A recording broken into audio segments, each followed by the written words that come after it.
Oke, Bapak-bapak dan ibu-ibu sekalian, eee, assalamualaikum warahmatullahi wabarakatuh. Ya, selamat siang, Bapak dan Ibu yang saya hormati. Jadi, hari ini, eee, kita mulai aja lah ya, untuk, webinarnya. Eee, oke, saya sangat senang hari ini mendapatkan kesempatan untuk hadir di hadapan Bapak dan Ibu sekalian dalam waktu, eee, kurang lebih ya 2 jam 2 jam ke depan mungkin, saya akan menjelaskan kepada Bapak dan Ibu sebuah topik yang sedang trending ya di dunia perpajakan, yaitu transfer pricing. Eee, Seperti telah kita ketahui ya, bahwa hampir 60% transaksi yang dilakukan di seluruh dunia merupakan transaksi yang dilakukan oleh perusahaan grup. Dan transaksi ini tentunya subject to transfer pricing. Eh, Kita ingat beberapa tahun yang lalu, beberapa negara yang tergabung dalam G20 bersama dengan OECD ini mulai membahas mengenai implikasi yang ditimbulkan oleh transfer pricing ini dan bagaimana cara mencegah dan meminimalisirnya. Action ini dikenal dengan nama base erosion and profit shifting. Mungkin pada ingat ya, ini sempat gempar beberapa tahun yang lalu terkait dengan transfer pricing, base erosion and profit shifting. Nah, Indonesia pun tidak tertinggal ya atas action ini. Secara aktif, Direktorat Jenderal Pajak aktif berpartisipasi dalam pembahasan tersebut karena ada potensi perpajakan yang signifikan dari transfer pricing ini. Jadi Indonesia pun nggak mau ketinggalan. Implikasi yang timbul salah satunya adalah yang kelihatan adalah PMK 213 yang keluar tahun 2016. Ada 3 jenis dokumentasi, local file, master file, dan CBCR yang memang ini akibat dari transfer pricing ini, dari base erosion and profit shifting. Nah, dalam beberapa saat terakhir, ini udah mulai banyak ya pemeriksaan yang dilakukan oleh Direktorat Jenderal Pajak terkait dengan transfer pricing. Terkait hal ini, wajib pajak di Indonesia harusnya sudah mulai aware dengan praktik transfer pricing yang mereka lakukan. Harusnya. Karena seperti yang kita ketahui juga bahwa dari pemeriksaan transfer pricing ini, koreksi yang timbul itu biasanya tidak sedikit. Jarang sekali koreksinya sedikit. Nah, untuk memitigasi agar tidak terjadi koreksi tersebut, maka dalam menghadapi pemeriksaan transfer pricing, ini kita perlu extra effort sama extra attention yang super komprehensif dan hati-hati. Jadi nggak bisa sembarangan terkait dengan transfer pricing ini karena implikasinya kita tahu koreksinya tidak sedikit. Kalau memang benar ketahuan tidak arm's length ya, tidak wajar.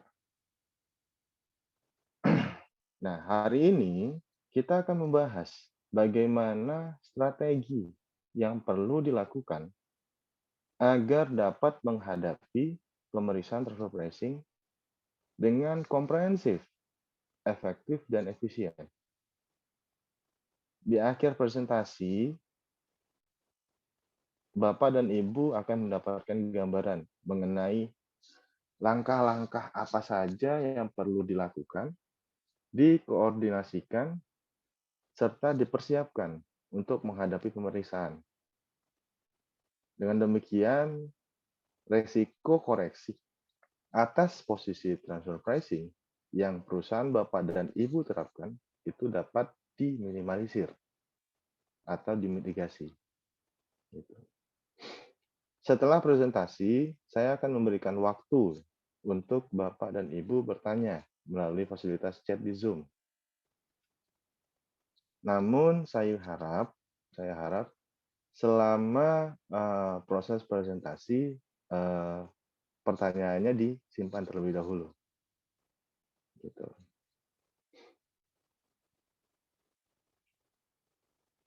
Oke.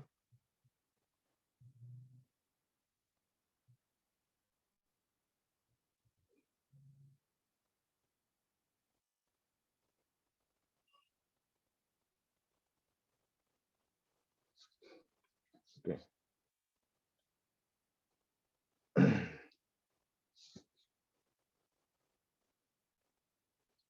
Nah, sebelum kita memasuki topik utama, izinkan dulu ya saya untuk memperkenalkan diri terlebih dahulu. Oke, nama saya Galih Gumilang. Saat ini saya bertindak sebagai Transfer Pricing Director di DSK Global. DSK Global di sini adalah perusahaan yang spesialisasinya merupakan transfer pricing. Kami menawarkan solusi terkait dengan transfer pricing secara penuh dalam transfer pricing life cycle. Ya, dimulai dari persiapan, perencanaan, implementasi, monitoring, dokumentasi, serta mempertahankan posisi transfer pricing. Dengan pengalaman kami selama belasan tahun dalam perpajakan dan transfer pricing, kami percaya bahwa kami dapat memberikan dukungan terkait dengan transfer pricing yang maksimal. Selain transfer pricing, kami juga memiliki partner baik di dalam negeri maupun di luar negeri yang dapat menangani masalah double taxation antar negara, penyelesaian sengketa, misal terkait mutual agreement procedure, advance pricing agreement secara bilateral, atau terkait perpajakan baik domestik maupun internasional, hukum, valuation, bea cukai, dan akuntansi.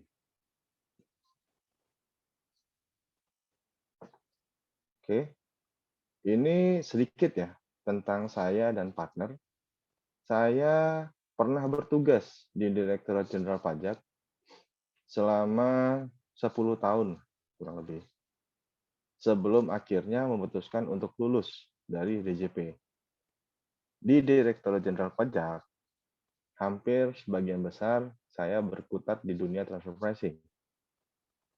Saya sendiri sebenarnya telah menangani banyak kasus ya terkait dengan transfer pricing di berbagai industri.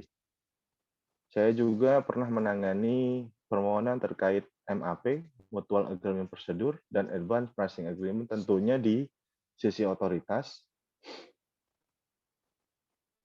Lalu kemudian selama di DJP juga saya aktif sebagai trainer untuk petugas pajak terkait dengan transfer pricing. Setelah lulus dari DJP, saya bergabung di beberapa konsultan besar di Jakarta sebagai manajer dan partner terkait dengan transfer pricing tentunya dan international taxation. Hingga akhirnya saya memutuskan untuk bergabung dengan DSK Global pada tahun 2018. Nah, di sebelah saya ini adalah Pak Taufik Hidayat. Beliau merupakan Tax Director di DSK Global. Beliau punya pengalaman lumayan signifikan terkait perpajakan baik domestik maupun internasional secara komprehensif. Beliau merupakan anggota IKPI ya, memiliki izin kuasa hukum serta lisensi konsultan pajak.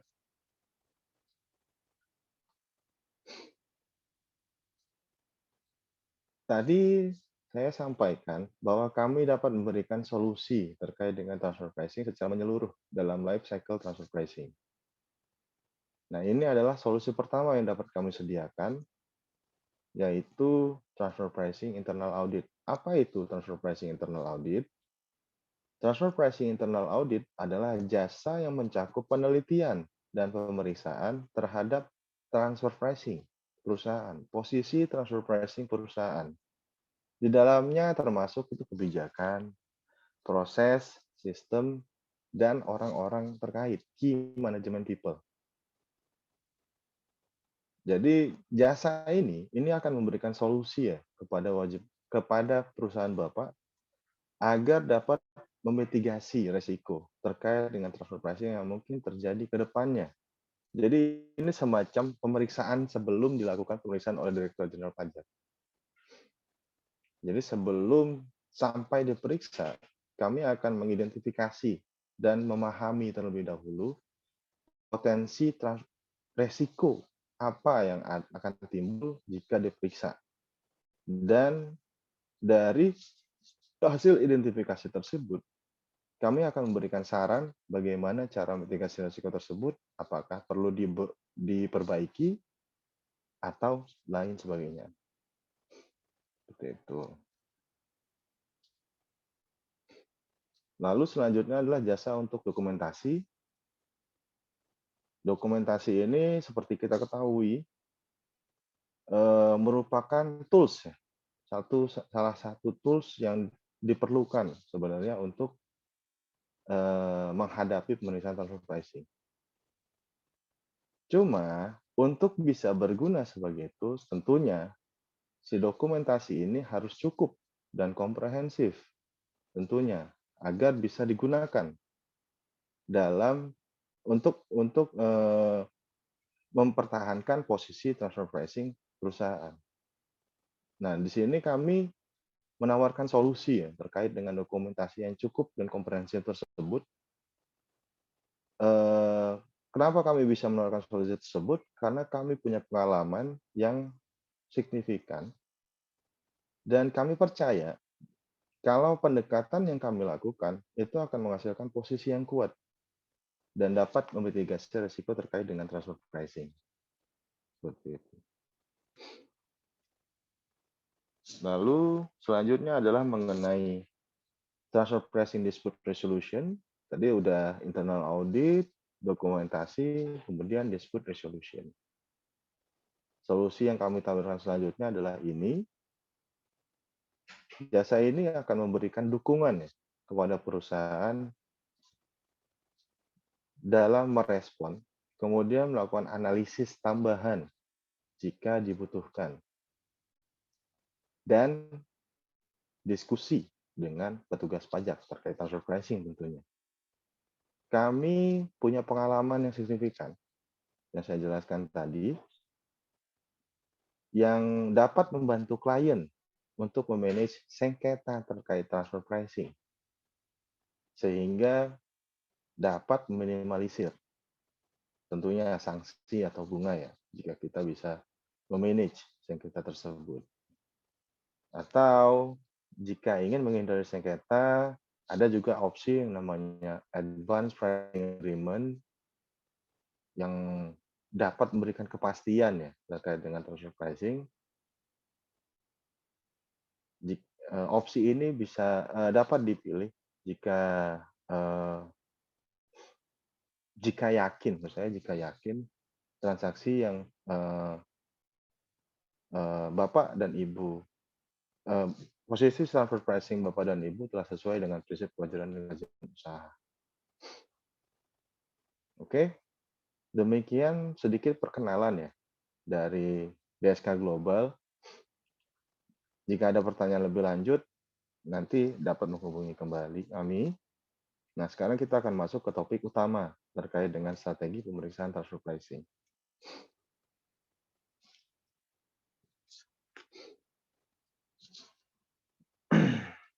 Oke, pertanyaan yang sering timbul ya, jika perusahaan Bapak dan Ibu melakukan transfer pricing, transaksi afiliasi lah, adalah biasanya itu adalah kira-kira kapan diperiksa ya?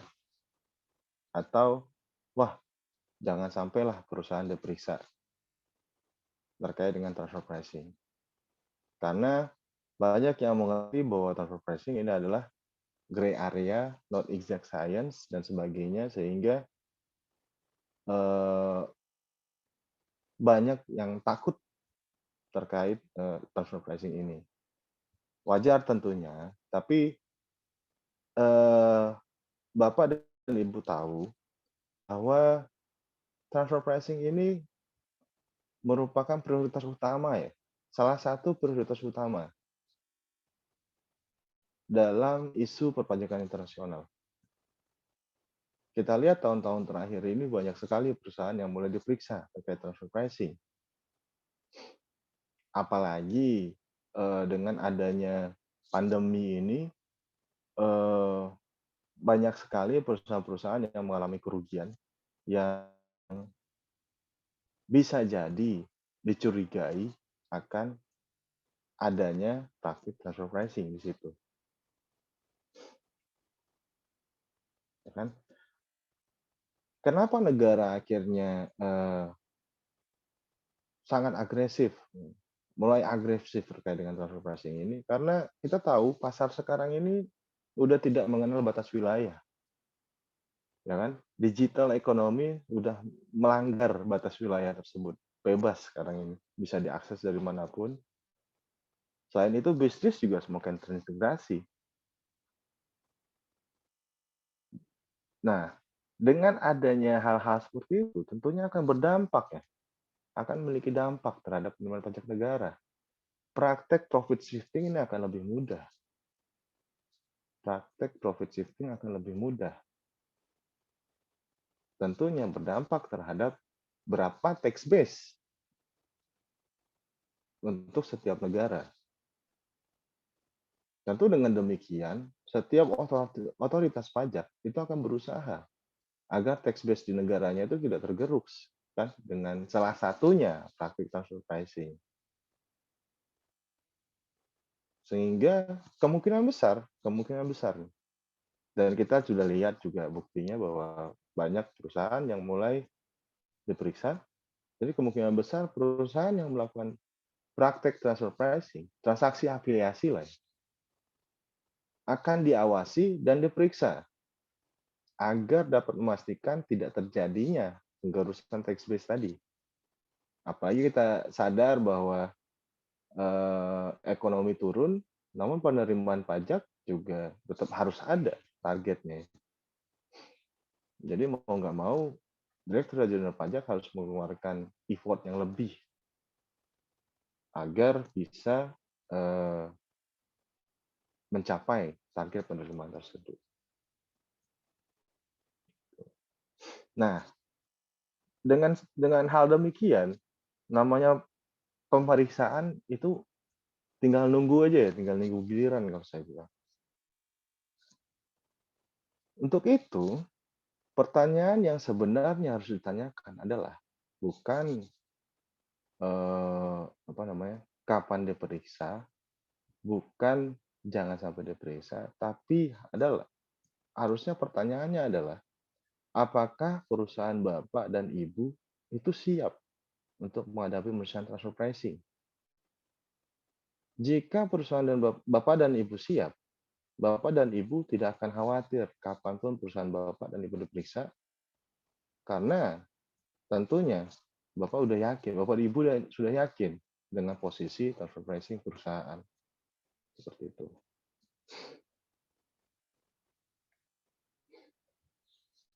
Nih, ini ada berita yang saya ambil dari Kontan. Kita lihat sini ada berita November 2020 ya. Ada berita bahwa Direktorat Jenderal Pajak menemukan bahwa adanya penghindaran pajak yang diestimasi merugikan negara hingga 68,7 triliun per tahun. Ya, dari sini kita lihat nih, sudah aware Dirjen Pajak nih soal kerugian dari praktek penghindaran pajak. Kita lihat selanjutnya.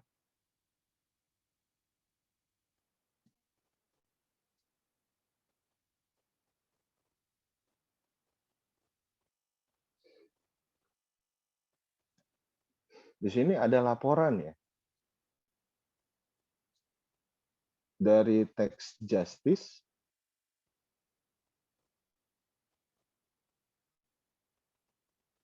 Di sini ada laporan dari Tax Justice Network yang berjudul State of Tax Justice 2020, Tax Justice in the Time of COVID-19. Ya, di sini disebutkan bahwa dari 67,6 triliun yang tadi disebutkan oleh Direktur Jenderal Pajak tadi, itu merupakan buah dari tax avoidance korporasi badan di Indonesia. Ya. Lalu kemudian hal ini direspon oleh Direktur Jenderal Pajak dengan mengatakan bahwa Direktorat Jenderal Pajak ini akan melakukan pengawasan terhadap transaksi yang melibatkan transaksi dengan pihak yang memiliki hubungan istimewa. Ya, kita sama-sama tahu di sini adalah transfer pricing. Di sini beliau menggeneralisir ya tax avoidance ini karena adanya transaksi. Biasanya ini terkait dengan transaksi dengan pihak afiliasi yang berada, ini ada lagi nih, di dalam negeri maupun di luar negeri. Jadi transaksinya itu bukan cuma di luar negeri, tapi di sini dalam negeri juga. Nah, dari sini, dari kata-kata Direktur Jenderal Pajak, Bapak dan Ibu bisa menebak kan apa yang akan terjadi kemudian.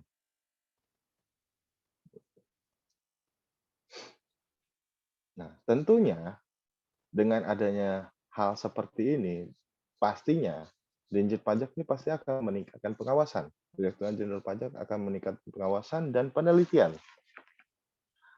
terhadap praktek transfer pricing yang dilakukan oleh wajib pajak badan perusahaan-perusahaan di Indonesia. Karena adanya timbul angka ini 67,6 triliun. Ya kan? Dengan adanya angka tersebut, wah,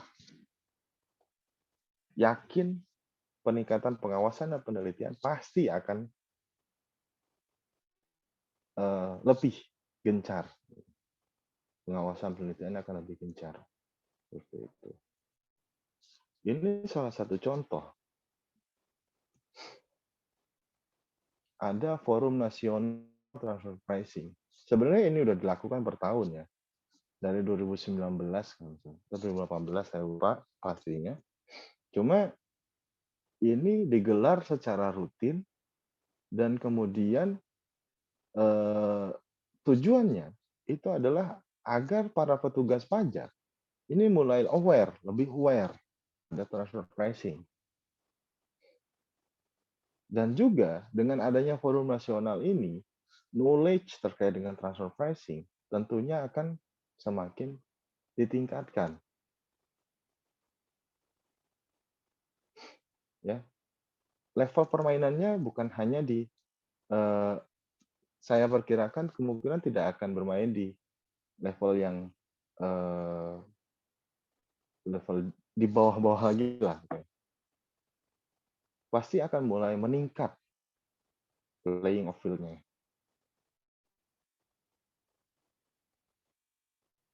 Karena dengan adanya hal-hal seperti ini, Forum Nasional Transfer Pricing, lalu kemudian adanya workshop-workshop di internal terkait ini, petugas pajaknya akan semakin komprehensif ya knowledge.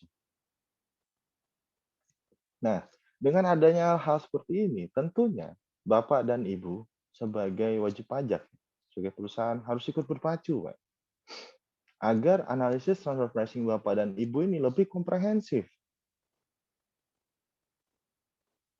Ya, untuk menghasilkan posisi transfer pricing yang kuat dan dapat memitigasi risiko koreksi terkait dengan transfer pricing. Jadi tingkatkan posisi transfer pricing-nya, analisis yang dilakukan terhadap transfer pricing lebih komprehensif sehingga semua celah itu bisa ditutup.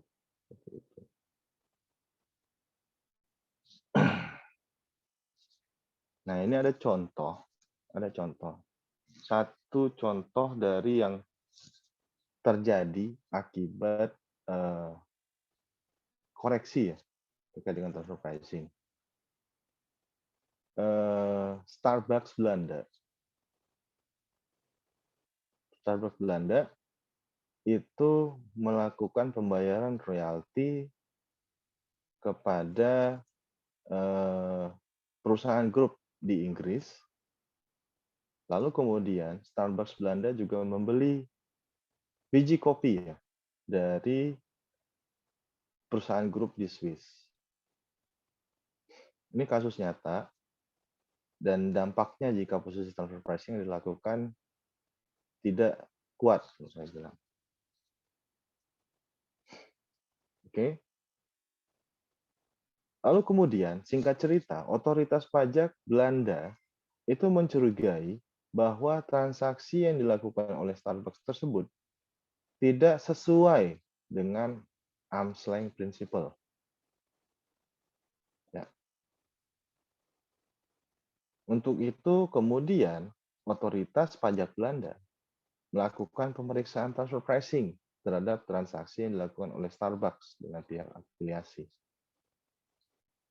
Oke, singkat cerita, ditemukanlah transaksi royalti dan transaksi tersebut, hasil pembelian tersebut tidak memenuhi arm's length principle. Tentu berdasarkan kesimpulan mereka, harga yang dibayarkan kepada pihak afiliasi itu melebihi harga wajar. Dengan demikian, tentunya ya, setelah kesimpulan tersebut, otoritas pajak Belanda melakukan koreksi terhadap kedua transaksi tersebut. Ya, royalti kelebihan bayar, coffee beans kelebihan bayar. Dikoreksi, lalu kemudian akibatnya, dampaknya jelas. Itu adalah penghasilan kena pajak, taxable revenue dari Starbucks Belanda menjadi berubah lebih besar dampaknya. Dan berdampak juga pada total pajak yang harus dibayar oleh Starbucks. Di sini kita lihat dampaknya yang ditimbulkan oleh transfer pricing ini sangat signifikan. Sangat signifikan. Jika tidak menyiapkan strategi yang komprehensif untuk menghadapi pemeriksaan transfer pricing, ini bisa jadi kejadian Starbucks ini bisa jadi terjadi pada perusahaan Bapak dan Ibu. Untuk itu, perlu strategi yang komprehensif agar jangan sampai kejadian hal-hal seperti ini. Oke, ini adalah poin-poin yang sering diuji ya oleh otoritas pajak terkait dengan transaksi dengan pihak afiliasi. Saya menemukan banyak sekali keluhan-keluhan di sini bahwa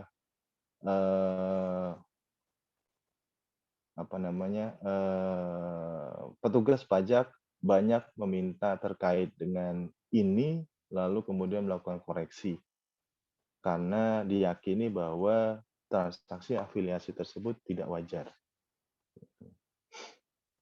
Kita lihat apa yang dilakukan oleh Direktorat Jenderal Pajak terkait ini. Pertama, itu adalah pembayaran ya. Pastinya itu terkait dengan pembayaran antara pihak afiliasi seperti ya bunga, royalti, back-to-back loans, alokasi biaya, termasuk juga biaya terkait dengan penelitian dan pengembangan. Ini biasanya ini yang sering dipelototi oleh petugas pajak. Ya. Kedua, itu adalah terkait dengan hutang. Hutang ya. Di Indonesia ada namanya Thin Capitalization Rules, tidak mengenal afiliasi maupun tidak, pokoknya 4:1, wis, ketok palu gitu. Lebih dari itu tidak diakui oleh pajak. Ini yang akan dipastikan oleh pihak otoritas pajak Lalu kemudian apakah ini back to back loans? Dari back to back loans ini ada nggak resikonya yang ditanggung oleh si afiliasi? Jika tidak, harusnya tidak perlu ada tambahan margin di sini. Nah, seperti itulah. Lalu kemudian tingkat suku bunganya dari bunga yang dari pinjaman yang diberikan kepada pihak afiliasi sudah sesuai tidak dengan arm's principle, kan? Selain itu di PMK 22 juga diminta ya, ada namanya tahapan pendahuluan terkait dengan pinjaman. Di PMK 22 tahun 2020 di pasal 14 ya, ayat 4 kalau nggak salah.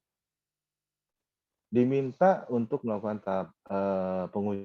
tahapan pendahuluan di mana kita menguji masalah substance-nya terlebih dahulu sebelum kita ngomong masalah rates dan sebagainya. Diminta dulu untuk kita membuktikan mengenai apakah loan tersebut memang dibutuhkan untuk usaha. Analisis kebutuhan pinjaman, dan kemudian apakah si pihak peminjam itu sebenarnya punya dana nggak nanti? Ada, bukan punya dana, ada kemampuan untuk membayar nggak nantinya dari hutang tersebut. Seperti itu. Itu yang akan diuji, akan di-challenge oleh otoritas pajak. Selanjutnya adalah terkait dengan intangible, pastilah ya, royalti seperti itu. Atau ini juga yang mungkin akan terjadi adalah pembebanan biaya terkait pemasaran dan periklanan. Ya, perlu harus diperhatikan di sini. Biaya pemasaran periklanan ini harusnya ditanggung oleh pihak yang memiliki merek, harusnya, normalnya, lazimnya. Jika ternyata ditanggung tiba-tiba oleh orang yang bukan memiliki merek, tapi tidak ada kompensasi sama sekali, nah ini yang biasanya diplototi oleh petugas pajak. Termasuk juga kalau misalnya ada terkait dengan expense alokasi biayanya ya. Oke lah, dilakukan oleh si pemilik merek, tapi kemudian setelahnya dialokasi biayanya kepada yang lain. Nah, itu jadi pertanyaan juga. Ya, depends on facts and circumstances.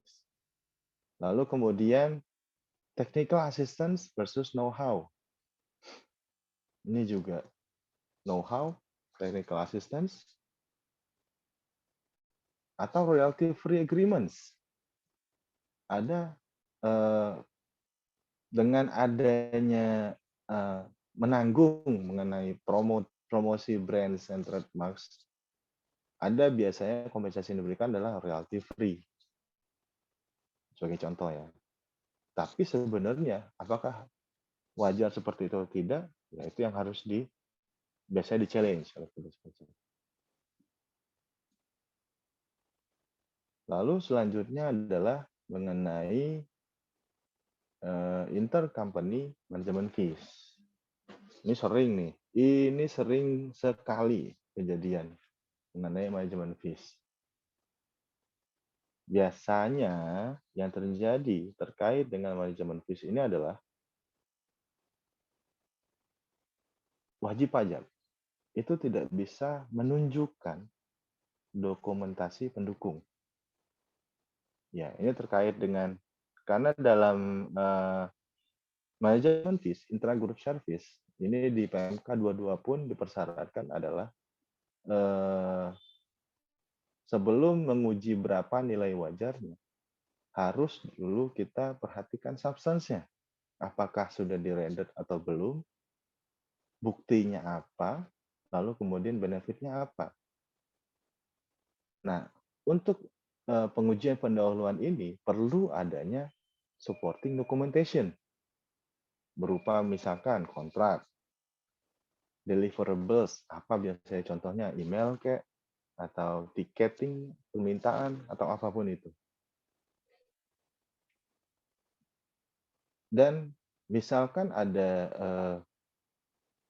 perjanjian alokasi, sharing, cost sharing, nah itu pun harus diberitahu, harus ada perhitungan yang tepat, yang jelas terkait dengan alokasi biaya tersebut.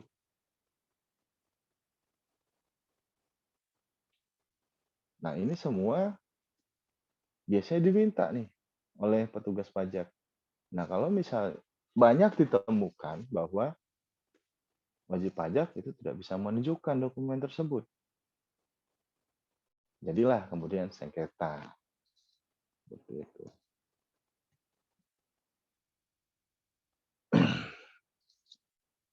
Selanjutnya, ini juga yang sering terjadi adalah loss making companies. Ini banyak sekali kejadian dan di tahun 2020 kemungkinan ini akan banyak terjadi. Loss making companies ini di-challenge oleh tax administration. Di-challenge, wah, harusnya tidak rugi. Apa alasannya? Petugas pajak akan menyimpulkan bahwa berdasarkan analisisnya, ini perusahaan adalah perusahaan dengan risiko terbatas. Perusahaan yang memiliki risiko terbatas itu seharusnya tidak mengalami kerugian. Ya, general statement, general mindset yang dibangun di pajak seperti itu, data general pajak. Nah, kenapa saya bilang di 2020 kemungkinan akan banyak? Karena kita tahu pandemi ya. Situasi pandemi, perusahaan, hampir sebagian besar perusahaan di Indonesia itu rugi. Hampir sebagian besar.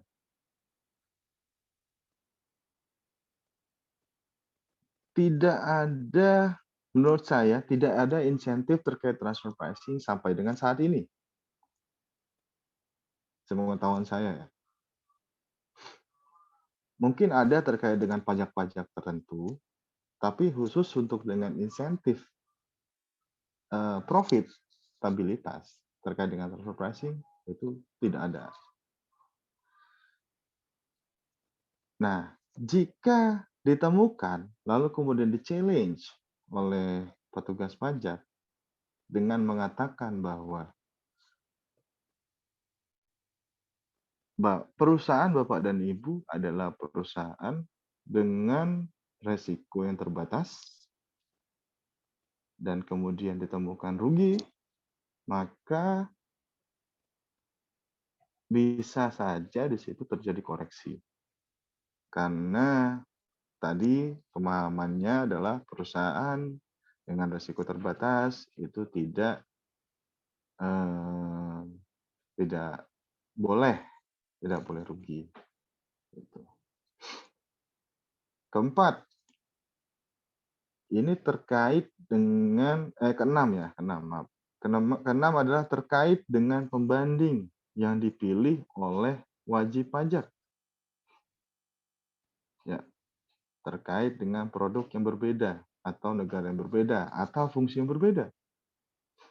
Tadi kita udah cari nih pembanding dengan kita bilang bahwa perusahaan kita adalah fully fledged manufacturing. Dan kita lihat secara fully fledged manufacturing semua rugi. Tapi kemudian berdasarkan analisis ditemukan perusahaan Bapak dan Ibu itu merupakan perusahaan risiko terbatas, kontrak manufaktur lah atau tol manufaktur. Dari situ comparable yang dipilih tentunya sudah tidak sebanding lagi jika berdasarkan pendapat si petugas pajak. Maka pembandingnya akan dicari yang baru. Atau produknya dari si pembanding ini berbeda. produknya. Lalu kemudian dengan dasar itu pembanding ditolak. Atau juga misalkan negaranya itu sangat berbeda, sangat tidak sebanding dengan negara tester party. Itu juga ada kemungkinan. Saya pernah ketemu kasusnya, karena adanya perbedaan negara tersebut, itu jadi problem.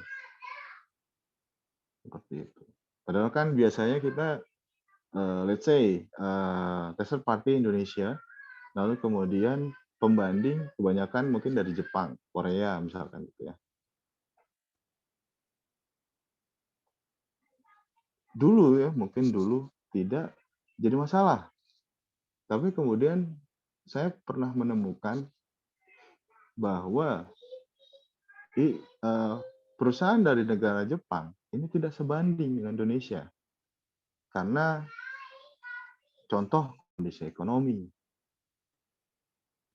ya, contoh tingkat kestabilan perusahaan di negara tersebut dan sebagainya. Dengan alasan tersebut akhirnya ditolak sebagai pembanding. Lalu terakhir adalah terkait dengan pembanding internal yang diterapkan pada analisis transfer pricing. Banding internal ini banyak ya. Ada yang simplifikasi yang sederhana. Contohnya adalah segmentasi ya. Segmentasi. Di PER 22 ada segmentasi untuk afiliasi dan independen. Ada yang men-challenge dengan melihat langsung keduanya itu. Ada yang seperti itu. Ada juga yang dibagi dulu per karakteristik, lalu kemudian segmentasi. Ada juga seperti itu. Ada juga yang berdasarkan invoice. Dilihat dari list invoice yang ada, berapa yang internal, berapa yang afiliasi. Berapa yang independen, berapa yang afiliasi, di-compare. Seperti itu aja. Seperti itu. Nah, kalau misalnya dari semua challenge tadi di kita alami, kita hadapi, namun tanpa ada strategi yang tepat, yang komprehensif, yang cukup, maka kemungkinan besar ketika nanti diperiksa, ketika di-challenge ini oleh petugas pajak, kelabakan. Makanya pertanyaannya ketika kelabakan itu adalah, kapan nih diperiksa lagi? Wah, jangan-jangan jangan sampai diperiksa lagi deh. Nah, itu yang muncul pertanyaan seperti itu. Tapi jika dari awal strateginya, persiapannya sudah matang, hal-hal seperti ini, frequent challenge seperti ini, sebenarnya sudah bisa dimitigasi dari awal harusnya. Seperti itu. Ya, tahan dulu pertanyaannya ya. Tahan dulu pertanyaan. Saya yakin banyak yang ingin bertanya di bagian ini. Sesi pertanyaan nanti akan dilakukan di akhir presentasi. Gitu. Oke. Ini yang ditunggu-tunggu. Ini yang ditunggu-tunggu. Strategi untuk TP audit. Lumayan banyak ya. Lumayan banyak strategi yang saya pikirkan, yang saya bisa sampaikan. Ada 6, 9, 12. Ada 12 hal, 12 poin untuk melakukan, untuk persiapan lah strategi terkait dengan transfer pricing audit. Oke. Pertama,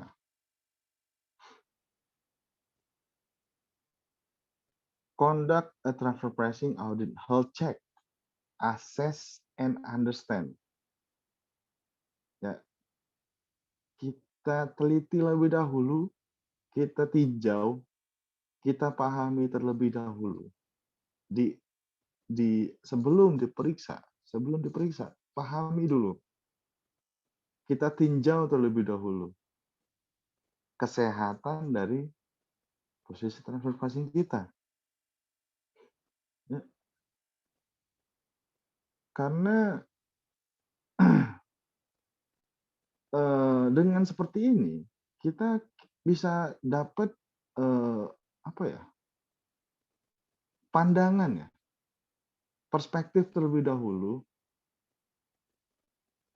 mana hal yang beresiko, mana yang perlu diperbaiki, mana yang perlu ditutup. Kalau ada transfer pricing advisor, langsung kontak dari awal, bahkan sebelum transfer pricing transaksi afiliasi dilakukan, harusnya sudah ada dulu nih transfer pricing assessment. Bahkan ya, tapi kalaupun ada juga tidak masalah. Yang penting as early as possible.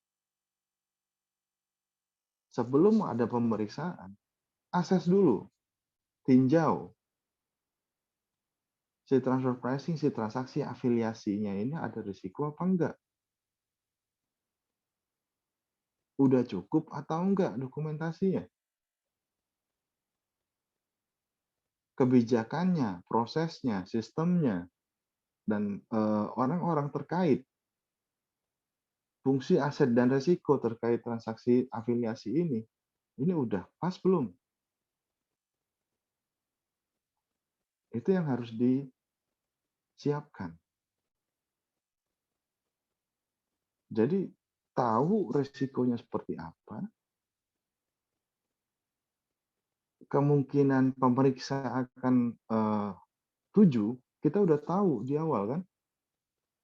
Dari situ kita bisa memitigasi. Kita mitigasi terlebih dahulu. Misalkan ternyata, wah berdasarkan tinjauan, dokumentasi pendukung terkait dengan intra-group service misalkan. Intra-group service, wah ini kayaknya kurang. Ini kayaknya kurang di-maintain dokumennya. Nah ini ya kita langsung lakukan perbaikan. Atau kita kumpulkan. Kita langsung kumpulkan semua dokumentasinya. Seringkali seperti ini, ketika mulai diperiksa, baru kita mulai mengumpulkan dokumen. Sedangkan kita tahu sendiri pemeriksaan terjadinya beberapa tahun kemudian bisa jadi. Kelabakan, dokumentasi entah kemana, hilang, deliverable-nya apa, kontraknya bagaimana, hilang. Akhirnya implikasinya, dampaknya diperiksa. Gitu. Sebelum adanya kejadian seperti itu, measure dulu, assess dulu, understand dulu transfer pricing-nya bagaimana. Sehingga kita tahu bagaimana posisi transfer pricing kita.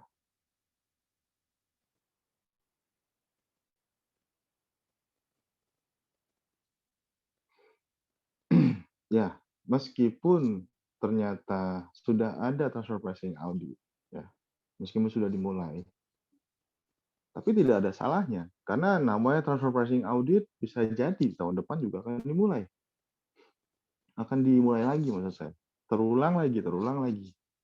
Jadi sebelum audit lagi di tahun depan, sudah diakses lagi nih. Di tahun depan bagaimana. Bukan berarti kalau sudah diaudit, ya udah menyerah. Enggak. Gitu.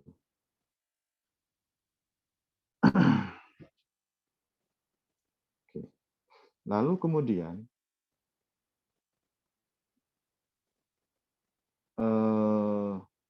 sebelum masuk ke TP audit, kita harus menerapkan appropriate transfer pricing life cycle dulu. Ya, transfer pricing life cycle ini dimulai dari planning, persiapan tadi, assessment dari transaksi yang akan dilakukan, desain dari awal, prosesnya bagaimana, kebijakannya harus seperti apa, fungsi aset dan risiko setiap entitas yang terlibat itu seperti apa, sistemnya seperti apa, orang-orangnya juga bagaimana, bagaimana pengerjaannya, terminnya bagaimana, di planning di awal. Lalu setelah di planning, tentunya ya ini harus dimasukkan dalam sistem, diimplementasikan. Biar actual conduct-nya dari setelah disusun di awal tadi, agreement kah, ya kontrak, invoice, apapun itu orang-orangnya, itu benar-benar dilakukan sesuai dengan yang sudah ditentukan di awal. Jadi ketika dokumen kita kasih di awal, actual conduct-nya memang benar-benar sama dengan itu.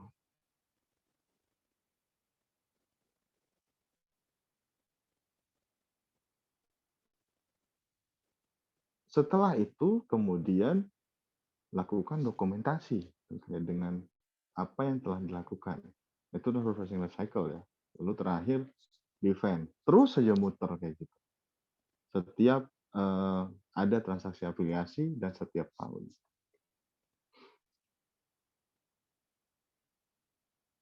Ya.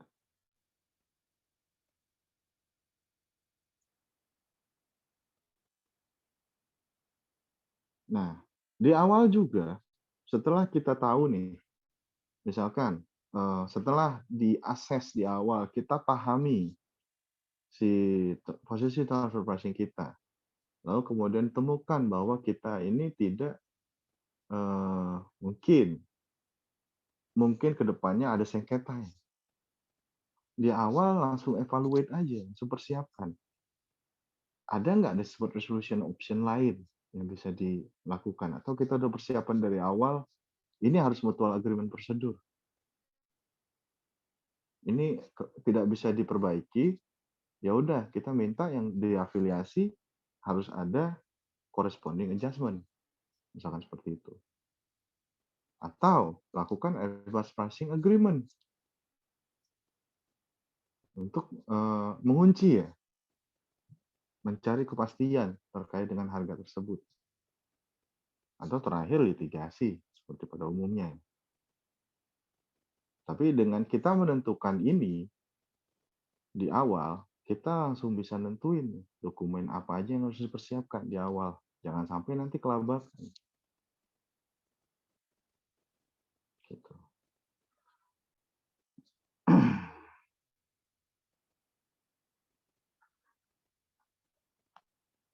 Ya, seperti biasa, salah satunya langkahnya ya, seperti biasa. Ini selalu saya sampaikan karena ini merupakan salah satu tools ya. Transfer pricing documentation itu adalah tools. Meskipun saya paham bahwa sebagian besar perusahaan di Indonesia menganggap bahwa transfer pricing documentation tidak berguna dalam tanda kutip. Tapi menurut saya, sebenarnya ini adalah first line defense, garis pertahanan utama ya, saat audit transfer pricing. Tapi dengan syarat, transfer pricing analysis ini haruslah komprehensif dan cukup datanya. Ya, bukan hanya untuk melengkapi kelengkapan formal. Kejadian kalau hanya melengkapi kelengkapan formal, yang tadi saya sampaikan mengenai garis pertama pertahanan, tentunya tidak akan berlaku. Transfer pricing documentation yang komprehensif dan reliable ini membutuhkan banyak sekali sebenarnya informasi yang handal untuk digunakan dalam analisis. Contoh, ketika pertama menyusun transfer pricing documentation, OECD pun menyebutkan ini, PMK 22 juga menyebutkan ini, PER 32 juga sebenarnya menyebutkan ini. Pahami dulu lingkungan usahamu. Pahami dulu lingkungan usaha perusahaan Anda, grup Anda. Jadi secara global dulu ngelihatnya, value chain dari grupnya bagaimana.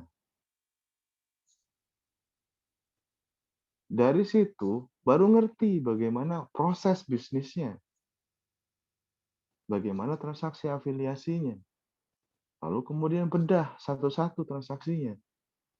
Bedah satu transaksi afiliasi per transaksi afiliasi. Bedah juga transaksi independen yang kemudian jadi potensi pembanding internal. Kalau secara komprehensif hal-hal ini dilakukan, saya percaya pendekatan ini dapat memitigasi risikonya. Mitigasi risikonya. Tapi kalau disimplifikasi si dokumentasi ini, ya udah, petugas pajak tidak semua mengerti soal industrinya, tidak semua mengerti soal produk, tidak semua mengerti soal transaksi. Disimplifikasi, ada miskomunikasi, terjadilah koreksi. Seperti itu. Nah, dengan adanya transfer pricing documentation yang ada di awal, kita punya ini nih, advantage untuk negosiasi. Kita serahkan transfer pricing analisis kita, ini posisi kita udah lakukan ini, menurut kita adalah ini. Ini tidak sesuai. Ini tidak sesuai yang kita lihat sesuai adalah ini, metodenya segini, lalu kemudian rentang atau harga wajarnya segini, kesimpulannya adalah wajar atau tidak, seperti itu. Di awal seperti itu, si pemeriksa, si petugas pajak, ini berkewajiban untuk menguji si dokumentasi ini.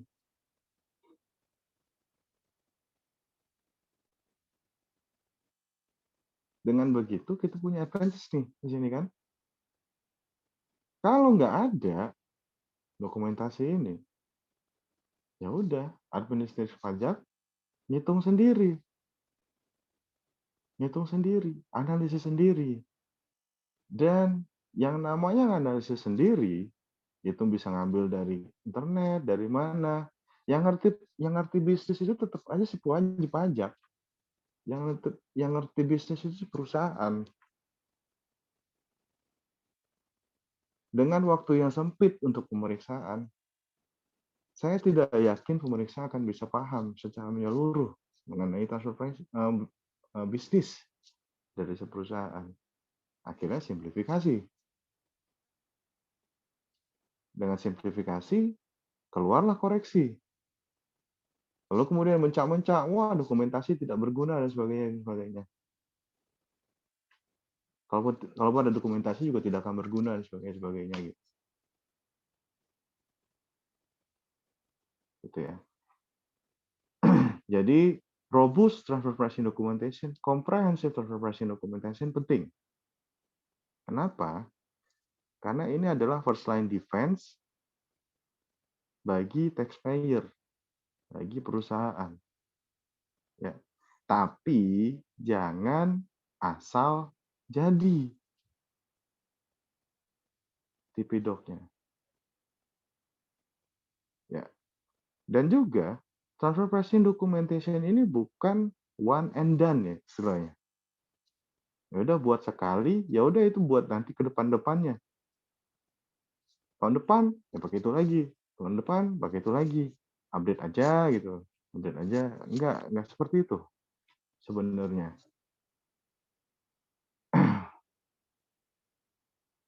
Contoh, kenapa saya bilang nggak seperti itu? Contoh, jika kita menggunakan fakta yang ada, informasi yang ada di tahun 2019, kita samain nih dengan tahun 2020. Apa yang akan kejadian? Tentunya nggak sebanding kan? Tentu tidak akan sebanding. Setiap tahun, kondisi perusahaan, kondisi ekonomi, kondisi bisnis itu berubah-ubah setiap tahun. Meski operasional perusahaan berbeda-beda, tapi dampaknya berbeda-beda. Dampak kondisi ekonomi, dan sebagainya. Itu yang harus dilakukan analisis setiap tahun.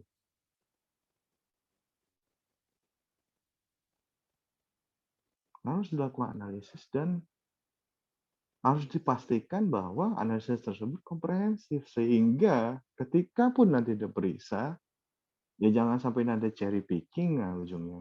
Cherry picking tentang kewajaran yang pokoknya wajar, pokoknya lengkap, ada Tipidok, tiba-tiba dikoreksi, eh, Tipidok yang salah. Seperti itu. Memang benar Tipidoknya sih salah. Tapi sebenarnya eh, harusnya Tipidok itu tidak bisa disalahkan karena jika komprehensif, harusnya Tipidok itu sebagai penyelamat. Gitu. Oke. Kita lanjut lagi ke slide berikutnya.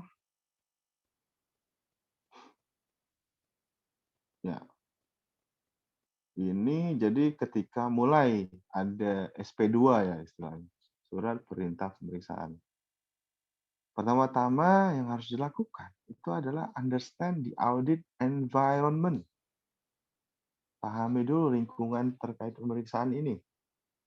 Pertama, pahami dulu. Jadi sebelum masuk strateginya, ketika dapat SP2 pertama kali, Bapak dan Ibu baca SP2 tersebut. Di situ Bapak harus bisa langsung cari tahu mengenai beberapa hal. Pertama, audit apa? Pemeriksaan terkait apa ini? Lapangan kah? Kantor kah? Pemeriksaan single tax kah? All tax kah? Seperti itu. Dari situ Bapak bisa nentuin. Misalkan all tax, seberapa fokus nanti dia bisa ke transfer pricing.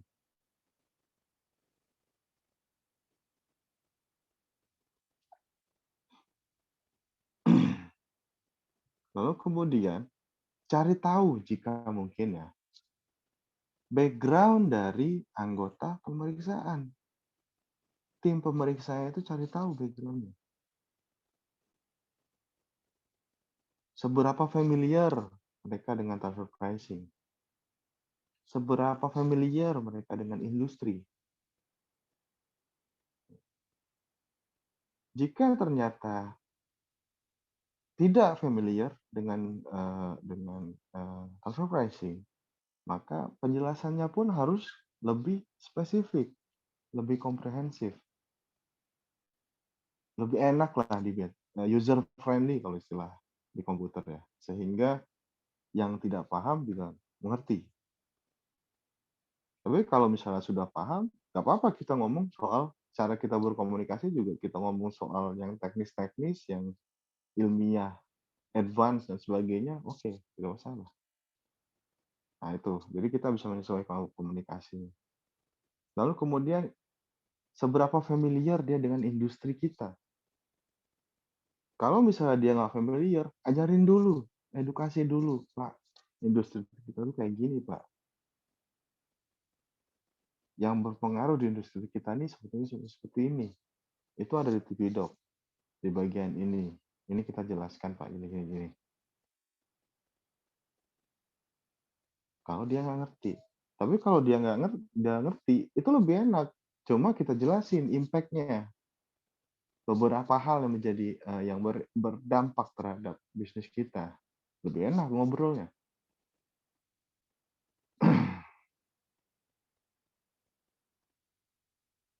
Lalu kemudian key transfer pricing issue, pahami. kira-kira dari si tax authority ini, otoritas pajak ini, mana yang kira-kira akan diincar? Manajemen fee kah? Eh, apa ya? Ya manajemen fee kah? Royalti kah? Hutang kah?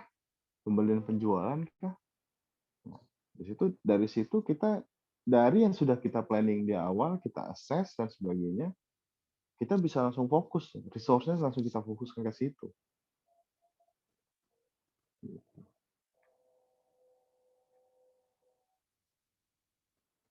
Lalu kemudian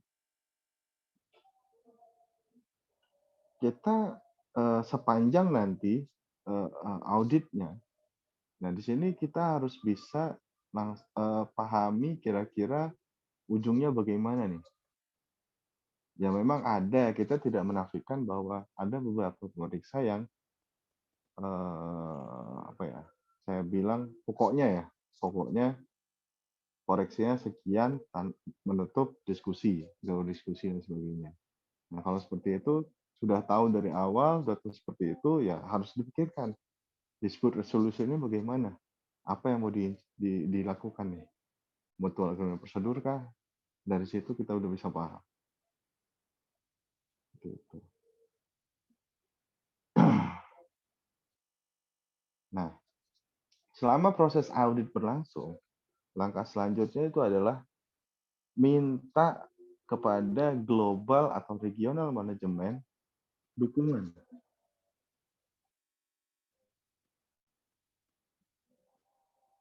Karena menurut saya hal ini transfer pricing ini akan berdampak tidak hanya kepada si perusahaan kita, tapi akan berdampak secara grup ya, secara grup.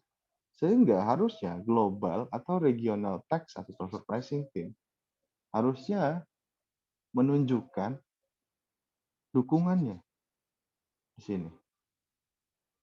Jadi ketika notification of an audit SP2 tadi diterima, langsung notice ke global atau regional tax transfer pricing team untuk minta support. Jadi ketika ada permintaan informasi dan sebagainya, mereka siap sedia. Ensure that the global and or regional tax atau transfer pricing teams is available at all times. Kedua,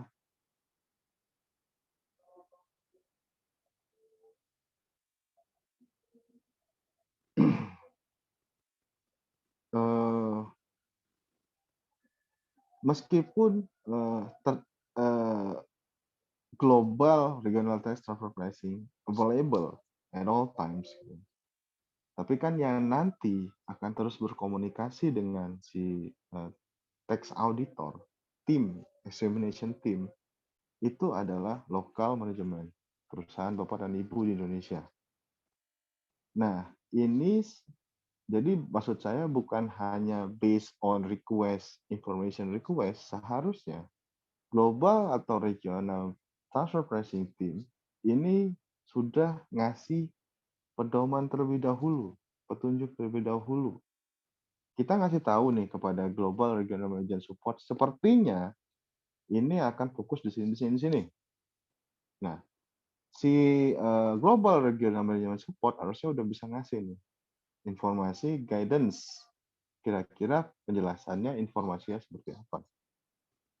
Jadi ketika ditanya tiba-tiba oleh di tax examination team, udah langsung bisa dijawab. Gitu. Ya, ini penting, global regional management support. Karena transfer pricing ini terkadang si perusahaan di Indonesia bersama Bapak dan Ibu itu tidak, saya bukan nggak bisa bilang terkadang, sering malah ya. Sering kejadian bahwa tidak ada informasi yang dipegang oleh perusahaan di Indonesia. Seperti itu.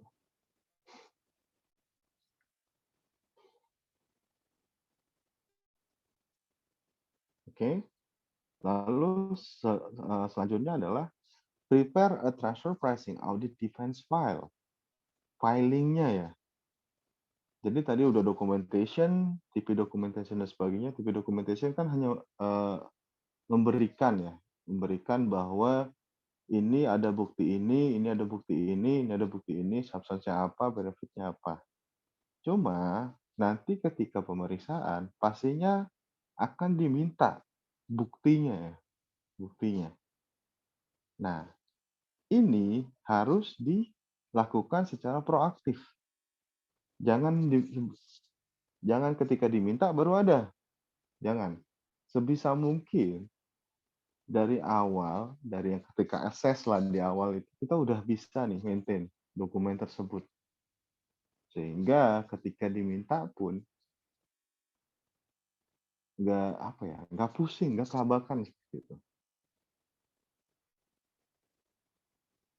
Proaktif, proactive measure. Dan juga satu lagi ya,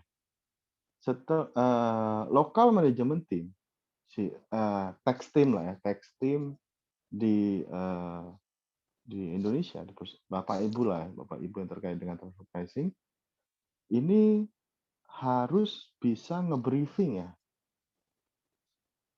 member-member, karyawan-karyawan yang akan kemungkinan diinterview oleh si petugas pajak untuk memastikan mengenai analisis fungsional atau transaksi.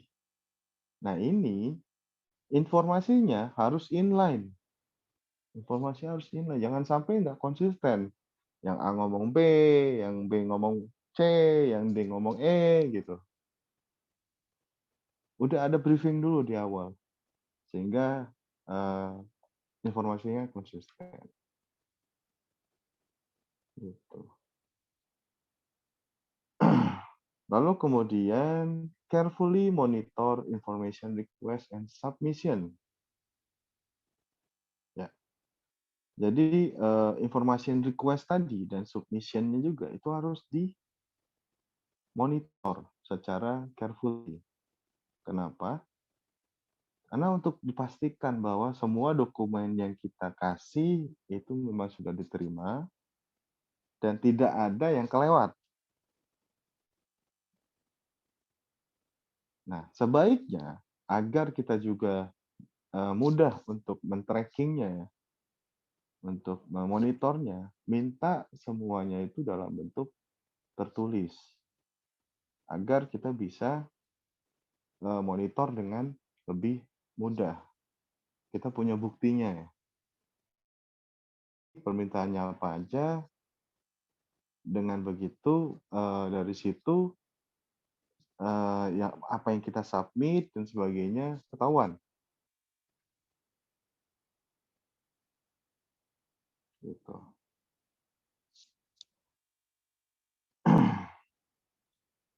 Lalu ini juga avoid withholding information. Ya.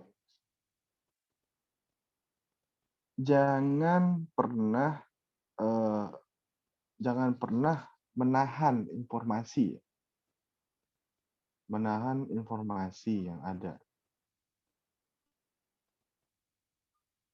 Nah, jadi takut nih, kira-kira, wah informasi ini kalau dikasih, kira-kira bakal kejadian A, B, C, D. Kita nggak tahu nih sebenarnya. Tapi si administrasi pajak udah ngeh adanya dokumen ini. Lalu kemudian kita tahan. Nah itu nggak boleh tuh. Berbahaya. Nanti yang malah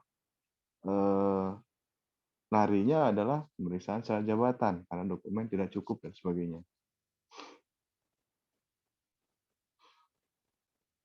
Tapi tentunya ya, tentunya. Jadi sebelum adanya seperti itu, ya carefully consider. Kalau disclosing any information ini seperti apa sih efeknya, implikasinya? Jangan sampai nanti nggak sengaja ke disclose semua, tiba-tiba ada confidential information yang akhirnya membuat misunderstanding dari administrasi pajak. Nah, gitu ya, yang harus makanya di awal di assess transfer pricing health-nya kira-kira disclosing information ini yang bisa di-disclose yang mana, potensi resiko yang mana, mitigasinya bagaimana.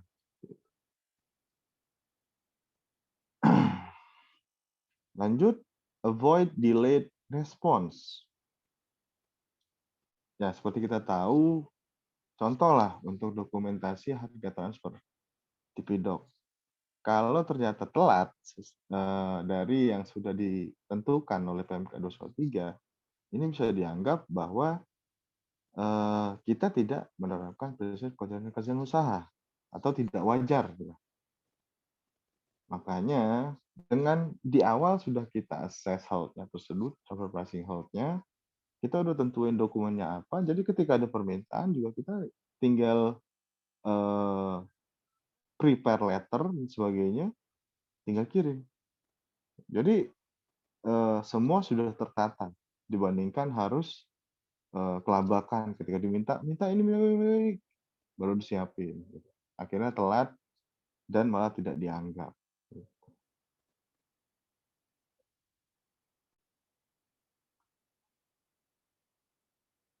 Oke. Nah ini juga avoid hasty closeouts. Jadi untuk nutup pembahasan ya menutup pemeriksaan ini jangan terburu-buru ya. Karena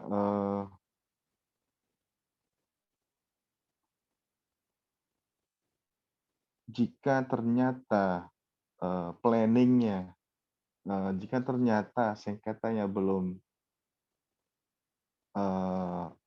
saya bilang sih gini, ketika mau lanjut untuk ke proses selanjutnya, litigasi kah, keberatan kah, banding kah, MAP kah,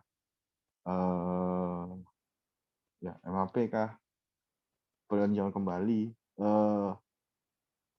untuk transfer pricing usahakan ada bridging nanti. Informasi-informasi yang diperlukan sudah disampaikan terlebih dahulu di pemeriksaan. Jadi ketika keberatan, banding, peninjauan kembali, ataupun MAP, ini ketika ditanya apakah di pemeriksaan sudah ada data tersebut dikeluarkan, kita udah bisa jawab situ aja. Makanya pastikan dulu, jangan buru-buru untuk ditutup, pastikan bahwa semua data dan informasi yang diperlukan untuk nanti bridging itu udah disiapin, udah disampaikan ke pemeriksaan. Ya kalau bisa syukur selesai di pemeriksaan untuk itu, untuk sengketa transfer pricing itu.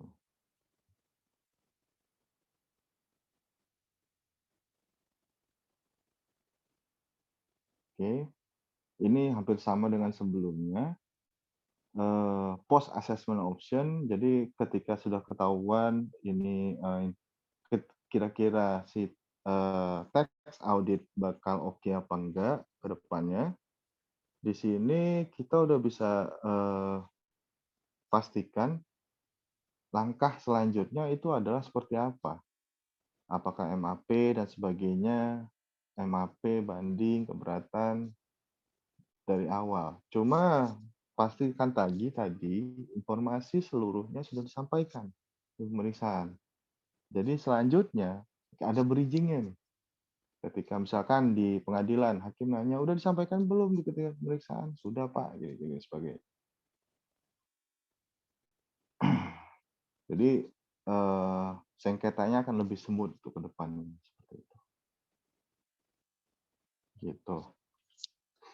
Ya, mungkin dari saya cukup sekian untuk yang strategi. Saya lebih banyak untuk sebenarnya lebih kepada diskusi ya.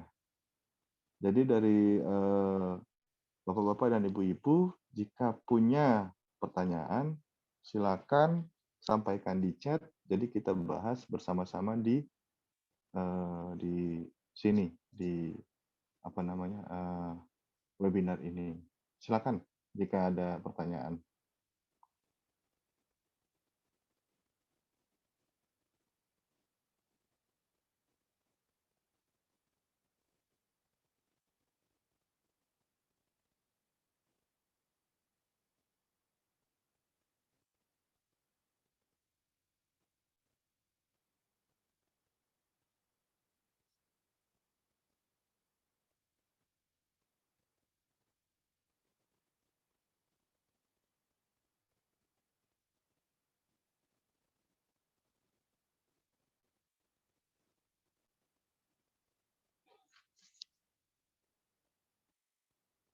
Belum ada pertanyaan di sini terkait dengan itu, mungkin ada kasus yang ingin ditanyakan atau slide tadi?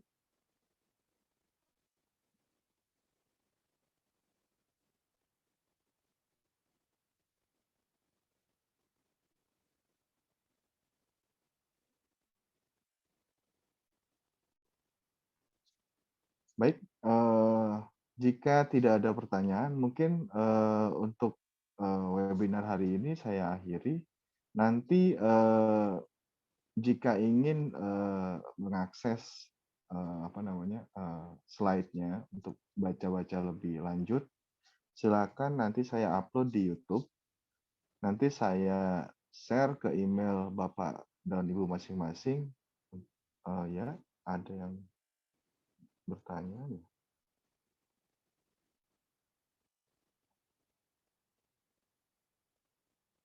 Ya, bahannya nanti akan di-share nanti kita akan email ke, apa namanya, ke bapak-bapak dan ibu-ibu sekalian.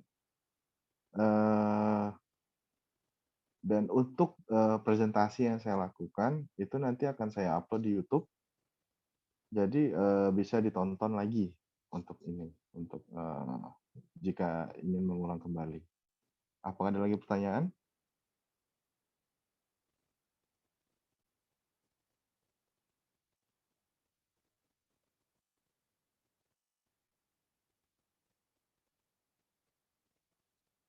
Jadi bahannya nanti saya share melalui email ya. Nanti saya akan kirimkan email ke, bapak-bapak dan ibu-ibu sekalian untuk ini.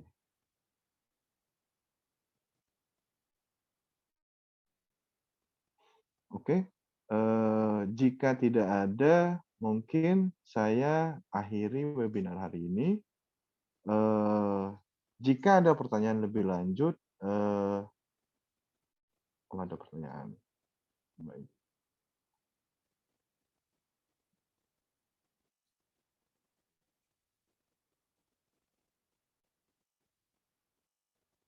Oke, dari Bu Puspa ya, bagaimana Pak? Nama Bu ya?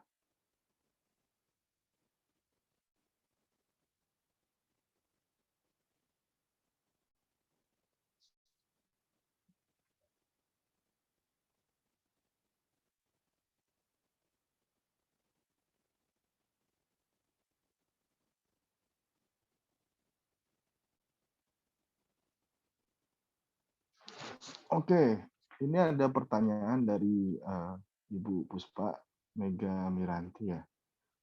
Eee, jadi saat ini beliau sedang ada pemeriksaan Bu ya, dan ada permintaan data terkait transaksi afiliasi. Form yang diberikan oleh kantor pajak pastinya form Per 22 Bu ya, betul. Apakah data yang kita isi pada form Per 22 itu harus sama dengan yang tertera di TP-Doc? Oke. Jadi Bu, kalau jawaban saya adalah iya Bu, pasti harus sama. Kenapa? Karena form Per 22 ini adalah sebenarnya ada ringkasan dari yang ada di TP-Doc. Ringkasan dari yang ada di TP-Doc. Sehingga, eee, malah jadi aneh Bu, kalau misalnya ternyata, form Per 22-nya berbeda jauh dengan yang ada di TP-Doc. Jadi, jawabannya adalah datanya itu harus sama antara Per 22 dengan TP-Doc, seperti itu, Bu. Karena Per 22 merupakan ringkasan dari TP-Doc.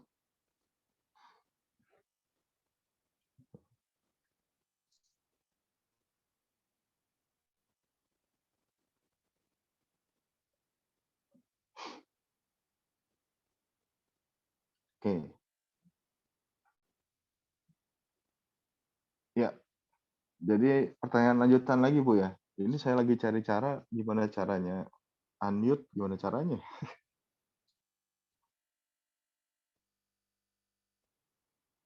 Oke lah. Eee, jadi pertanyaan lanjutan nih dari Bu Puspa. Jika TP-Doc-nya tidak menyajikan analisis supply chain manajemen, bagaimana ya, Pak? sementara kantor pajak kami meminta data ini. Oke. Seharusnya Bu, hal ini ada Bu di TP-Doc, seharusnya ada. Seperti saya bilang, eee, apa ya, TP-Doc ini harus komprehensif dan cukup Bu. Jika tidak, akhirnya kejadianlah yang salah satunya ini.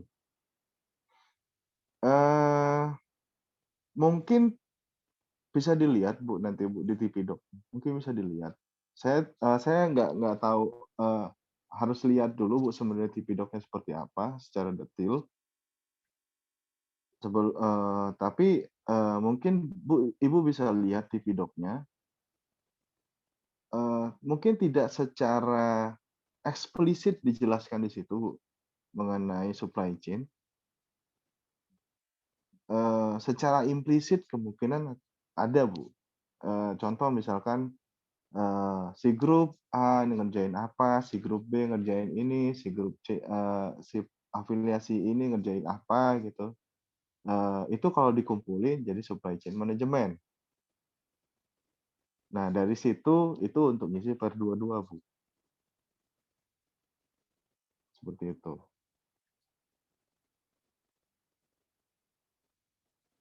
Ibu Puspa.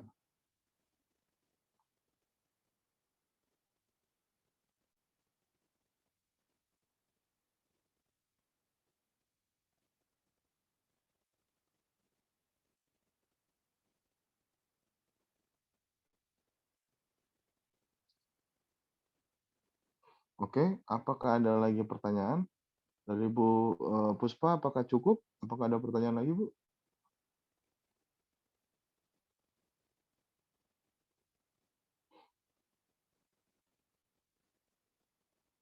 Ya, Bu Puspa, confirm penjelasan terkait core bisnis masing-masing grup bisa membantu menjelaskankah, Pak?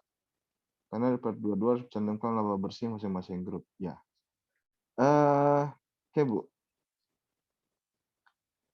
Sebenarnya terkait core bisnis masing-masing grup itu sebenarnya sudah bisa membantu menjelaskan, Bu, ya.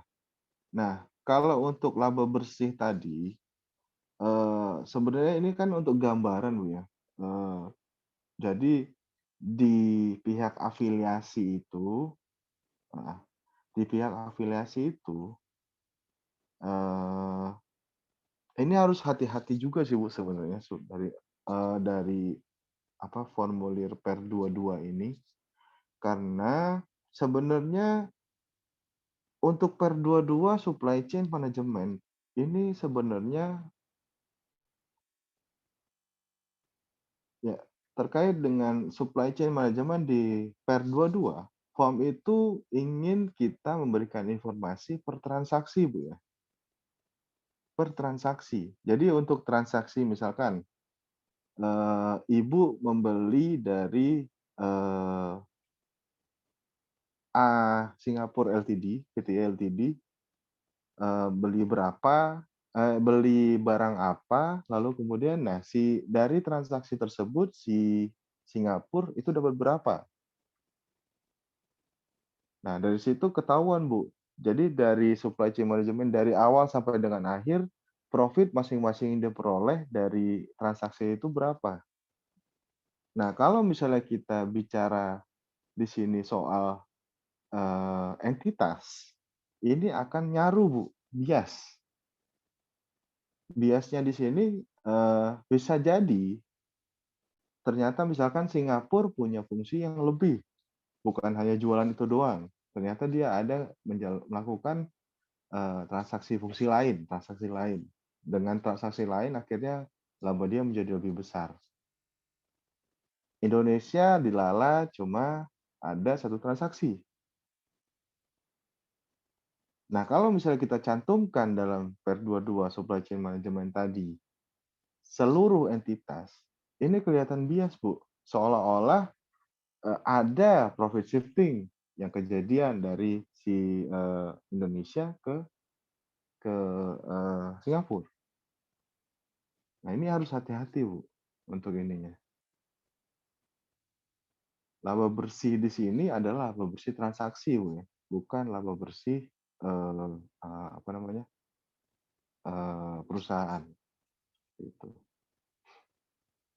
Tapi yang paling penting sebenarnya, jadi, gunanya nanti si form ini, form FER 22 terkait supply chain management adalah, apakah ada profit shifting, Bu, yang terjadi, gitu. Nah, sebaiknya memang hal ini harus ada, Bu, harus ada. Karena sebenarnya sih, untuk ini juga, untuk, tools bagi kita bilang bahwa profit di sana tuh udah sekian, Pak, yang kita dapetin sekian. Jadi dari sini sudah kelihatan, Pak, tidak ada profit shifting, wajar. Nah, itu kalau komprehensif, Bu, jadi gitu. Kalau saya bilang untuk yang PER 22 itu wajib, Bu, ya, itu wajib. Namun secara praktek mungkin bisa komunikasi mungkin untuk meriksa, Bu, terkait ini. Tapi yang paling penting, setidaknya ada isi tentang core business ya, Bu, seperti itu. Oke, ini ada pertanyaan lagi dari, Ibu Raditya. Selamat siang, apakah setiap transaksi afiliasi harus selalu prepare Tipidoc ya? Tidak semua ya, tidak semua. Kalau berdasarkan PMK 213, tidak semua transaksi harus buat Tipidoc, tidak semua transaksi. Ada persyaratannya, perusahaan mana saja yang buat Tipidoc, ada persyaratannya. Cuma, dalam aturan, nah ini harus dibedakan ya, antara yang prepare Tipidoc sama yang wajib memenuhi prinsip kewajaran dan kewajiban usaha. Kalau yang wajib, memenuhi prinsip kewajaran dan kewajiban usaha, semua transaksi afiliasi harus wajar. Tapi tidak semua transaksi afiliasi harus prepare Tipidoc. Oke. Permasalahannya adalah, tidak ada batasan, mana yang mau diperiksa, mana yang tidak. Bisa saja ada kejadian transaksi afiliasinya tidak wajib Tipidoc, tapi diperiksa. Bisa saja kejadian seperti itu, karena tidak ada batasan ya. Nah, saat seperti itu, tentunya kan si, perusahaan, si wajib pajak harus menunjukkan seperti apa transaksi afiliasinya, apakah memenuhi prinsip kewajaran dan kewajiban usaha atau tidak. Nah, disitulah akhirnya tools yang ada adalah Tipidoc, seperti itu. Tapi tidak semua wajib Tipidoc, hanya saja ketika diperiksa, walaupun tidak wajib Tipidoc, tetap untuk sarana defense, first line defense tadi, ya harus buat Tipidoc. Gitu. Definisi dari transaksi afiliasi itu apakah dijelaskan dalam regulasi TV di Indonesia? Kalau iya, ada diatur. Transaksi afiliasi. Sebenarnya terminnya bukan itu ya, bukan transaksi afiliasi. Kalau di undang-undang, terminnya adalah pihak yang memiliki hubungan istimewa. Dan itu diatur dalam Undang-Undang Pajak Penghasilan, pasal 18 ayat 4, atau di pasal 2 ayat 2 Undang-Undang PPN. Di situ dijelaskan mengenai pihak yang memiliki hubungan istimewa. Nah, di 18 ayat 3-nya, di situ disebutkan Dirjen Pajak berwenang menentukan kembali transaksi, transaksi-transaksi contoh hutang, pembelian, penjualan yang dilakukan dengan pihak yang memiliki hubungan istimewa sesuai dengan prinsip kewajaran dan kewajiban usaha. Nah, di situ secara tersirat Dirjen Pajak bilang, semua transaksi afiliasi, semua transaksi dengan pihak yang memiliki hubungan istimewa harus wajar. Gitu. Oke, apakah ada lagi pertanyaan?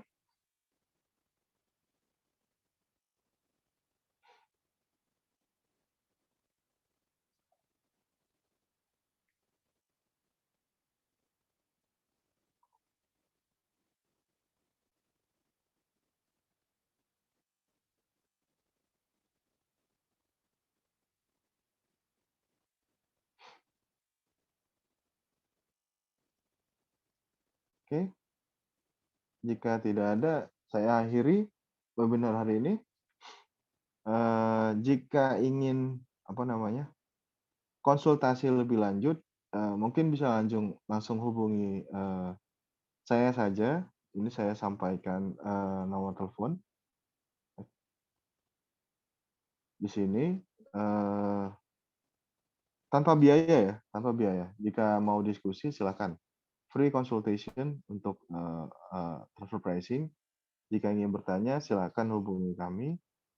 Kita open untuk Bapak dan Ibu-ibu untuk jika ada masalah transfer pricing, diskusi. Eee, Siapa tahu kita bisa memberikan solusi terkait ini.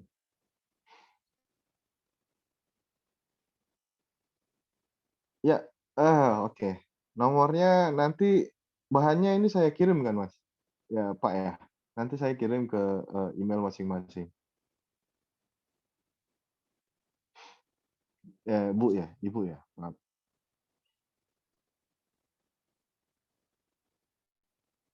Oke. Demikian dari, saya, webinar hari ini tentang strategi menghadapi pemeriksaan transfer pricing. Semoga, bermanfaat bagi, Bapak-bapak dan Ibu-ibu sekalian. Eee, ya, saya sih hanya bilang intinya dalam webinar hari ini saya hanya menyampaikan bahwa mencegah itu lebih baik daripada mengobati. Mencegah itu lebih baik daripada mengobati. Di sini yang saya tekankan dari awal adalah, eee, health, assessment, initial assessment dari si transfer pricing, khusus transfer pricing, sehingga kita bisa, menentukan langkah-langkah bagaimana untuk mitigasi risikonya. Mencegah lebih baik daripada mengobati. Oke, demikian, webinar saya hari ini. Terima kasih atas waktunya, bagi Bapak dan Ibu-ibu sekalian. Sekian dari saya. Assalamualaikum warahmatullahi wabarakatuh dan selamat sore. Waalaikumsalam.